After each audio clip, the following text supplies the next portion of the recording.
Hello everyone, welcome back to my channel. இன்னைக்கு நம்ம வந்து pharmacologyல வந்து first unit general pharmacology பார்க்கலாம். Pharmacologyனா என்ன? Pharmacology சிம்பிளா சொல்லணும்னா drugs பத்தி படிக்கிறது. Science of drugs அதுதான் வந்து pharmacology. அதாவது ஒரு drug வந்து எப்படி ஒர்க் பண்ணுது, அது நம்ம பாடியை வந்து எப்படி அஃபெக்ட் பண்ணுது, நம்ம பாடி அந்த ட்ரக்கை எப்படி ப்ராசஸ் பண்ணுறது, இதை பற்றிலாம் படிக்கிறது தான் வந்து ஃபார்மகாலஜி. இது நம்ம வந்து இன்னொரு விதமாகவும் சொல்லலாம். எப்படின்னா இது வந்து ஒரு லவ் அண்ட் ஹேட் ரிலேஷன்ஷிப். இப்போ நம்ம ஒரு ட்ரக்கை எடுத்தோம்னா அந்த ட்ரக்கு வந்து நம்ம ஏதாவது ஒரு டிசீஸ் இருந்ததுன்னா அதை வந்து ட்ரீட்மெண்ட் பண்ணுறதுக்கு க்யூர் பண்ணுறதுக்கு ஹெல்ப்ஃபுல்லாக இருக்குது. அதே சமயத்தில் அது நம்மளுக்கு சைட் எஃபெக்ட்ஸும் கொடுக்கும். ஸோ இதுதான் வந்து லவ் அண்ட் ஹேட் ரிலேஷன்ஷிப். நம்மளுக்கு பெனிஃபிட்டும் இருக்குது, சைட் எஃபெக்ட்ஸும் இருக்குது. ஹவு ட்ரக் ஒர்க்ஸ், ட்ரக் எப்படி ஒர்க் ஆகுதுன்னு பார்க்கலாம். இப்போ நம்ம வந்து ஒரு ட்ரக் எடுத்துக்கிட்டோம், ஏதோ டேப்லெட்டோ ஏதோ ஒரு ட்ரக் வந்து நம்ம எடுத்துக்கிட்டோன்னா அது நம்ம பாடி உள்ளே போயிட்டு நமக்கு வந்து ரெண்டு விதமான ப்ராசஸ் வந்து கொடுக்கும். ஒன்று ஃபார்மகோகைனெட்டிக்ஸ், இன்னொன்று ஃபார்மகோடைனமிக்ஸ். ஃபார்மகோகைனெட்டிக்ஸ்னால் ட்ரக்ஸ் எல்லாம் போய் ஆர்கனில் ரீச் ஆகி அதுக்கப்புறம் நமக்கு எஃபெக்ட் கொடுக்குறோம். அந்த எஃபெக்ட் கொடுக்குறத வந்து ஃபார்மகோடைனமிக்ஸ். இதை பற்றி டீட்டெயில்டாக பார்க்கலாம். ஸோ ஃபார்மகாலஜின்னு எடுத்தாலே நம்மளுக்கு வந்து ரெண்டு விதமான பிரான்ச்சஸ் இருக்கும், ஃபார்மகோகைனெட்டிக்ஸ் அண்ட் ஃபார்மகோடைனமிக்ஸ். இப்போ ஃபஸ்ட்டு ஃபார்மகோகைனெட்டிக்ஸ்னால் என்னென்னு பார்க்கலாம். இப்போ வந்து நம்ம பாடி ட்ரக்குக்கு என்ன பண்ணுது அதை பற்றி படிக்கிறது தான் ஃபார்மகோகைனெட்டிக்ஸ்.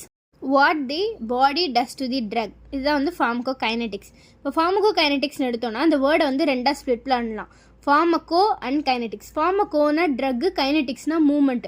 ஸோ ஒரு ட்ரக்கோட மூவ்மெண்ட்டு நம்ம பாடியில் எப்படி இருக்குது இதை பற்றி படிக்கிறது தான் வந்து ஃபார்மகோகைனெட்டிக்ஸ். ஃபார்மகோகைனெட்டிக்ஸ்னாலே நம்மளுக்கு வந்து இந்த நிமோனிக் வந்து ஞாபகம் வரணும், ஏடிஎம்இ, அதாவது absorption, distribution, metabolism and excretion. இந்த 4 ப்ராசஸ் தான் ஃபார்மகோகைனெட்டிக்ஸ் கீழே நம்ம படிக்க போகிறோம். ஃபார்மகோடைனமிக்ஸ்னால் what the drug does to the body, ட்ரக்கை நம்ம பாடிக்கு என்ன பண்ணுது, இதுதான் வந்து ஃபார்மகோடைனமிக்ஸ். இந்த ஃபார்மகோடைனமிக்ஸில் என்ன மாதிரி ப்ராசஸ்லாம் வரும்னா மெக்கானிசம் ஆக்ஷன் பற்றி படிப்போம், ரிசெப்டார் பைண்டிங், ட்ரக் எஃபெக்ட்ஸ், இதோட சைடு எஃபெக்ட்ஸ், இதெல்லாம் வந்து ஃபார்மகோடைனமிக்ஸ் கீழே வரும். இப்போ ஒரு எக்ஸாம்பிள் பார்க்கலாம். இப்போ நம்மளுக்கு வந்து ரொம்ப ஹை ஃபீவராக இருக்குது. ஃபீவர் ரொம்ப ஹையாக இருக்கும்போது நம்ம என்ன பண்ணுவோம், டேப்லெட் எடுப்போம். இப்போ நம்ம ஃபார் எக்ஸாம்பிள் பேராசிட்டமால் எடுக்கிறோம், ஓகேங்களா. இப்போ வந்து நம்ம ட்ரக் எடுக்கும்போது நமக்கு ரெண்டு விதமான ப்ராசஸ் நடக்கும்னு சொல்லியிருக்கோம். First pharmacokinetics, next pharmacodynamics. அது எப்படி நடக்குதுன்னு பார்க்கலாம்.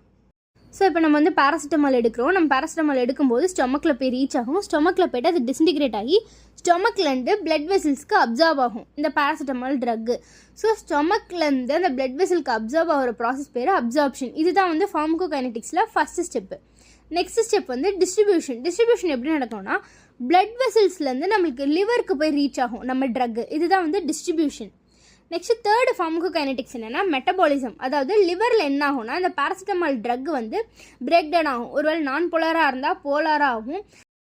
ஸோ லிவரில் வந்து ட்ரக் பிரேக் டவுன் ஆகுதுல, இந்த ப்ராசஸ் தான் மெட்டபாலிசம். இதுதான் தேர்ட் ஸ்டெப் இன் ஃபார்மகோகைனெட்டிக்.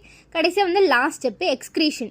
எக்ஸ்க்ரீஷன் எப்படி நடக்கும்னா இப்போ லிவரில் பிரேக் டவுன் ஆன ட்ரக் வந்து அகெயின் பிளட் வெசல்ஸ்க்கு போய் பிளட் வெசல்ஸ்லேருந்து கிட்னி போயிட்டு கிட்னி வழியாக நம்மளுக்கு வந்து அந்த ட்ரக் வந்து யூரின் வழியாக எக்ஸ்க்ரீட் ஆகுதுல்ல, இந்த ப்ராசஸ் பேர் தான் எக்ஸ்க்ரீஷன். அதாவது வேஸ்ட் ப்ராடக்ட்லாம் நம்மளுக்கு வந்து எலிமினேட் ஆகுது நம்ம பாடியில்.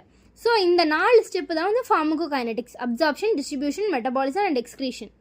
ஸோ இப்போ நீங்கள் கேட்கலாம், சரிங்க பேராசிட்டமால் நம்ம எடுத்தாச்சு, இது இப்படிலாம் வந்து நம்ம பாடியில் வந்து மூவ்மெண்ட் நடக்குது, அப்சார்ப்ஷன் ஆகுது, டிஸ்ட்ரிபியூட் ஆகுது, மெட்டபாலிசம் ஆகுது, எக்ஸ்க்ரீட் ஆகுது, okay.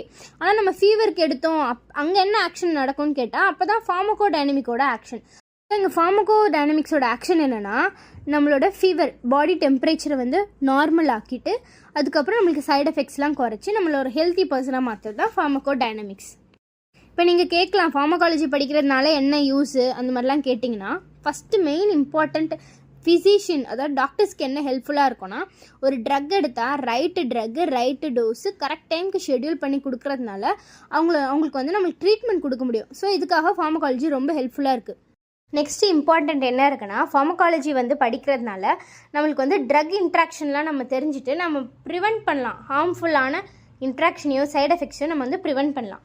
It also guides safe and effective treatment. ஃபார்மகாலஜினால நமக்கு வந்து சேஃபான ட்ரீட்மெண்ட் வந்து நம்ம வந்து பேஷண்ட்ஸ்க்கு வந்து கொடுக்கலாம். அப்புறம் முக்கியமாக ஃபார்மகாலஜி நம்ம எதுக்கு படிக்கிறோம், எக்ஸாமை பாஸ் பண்ணுறதுக்கும் நம்ம ஃபார்மகாலஜி படிக்கிறோம். ஸோ நெக்ஸ்ட் டைம் நீங்கள் வந்து ஏதாவது ஒரு மெடிசன் எடுக்கும்போது அந்த மெடிசன் நம்ம பாடியில் எப்படி ஒர்க் ஆகும்னு தெரிஞ்சுக்கோங்க. ஃபார்மகாலஜியை வந்து ஃபன்னாக படிக்கலாம், ஃப்ரஸ்ட்ரேஷனாக படிக்க வேணாம். உங்களை நெக்ஸ்ட் வீடியோவில் பார்க்கலாம். See you, tata, bye.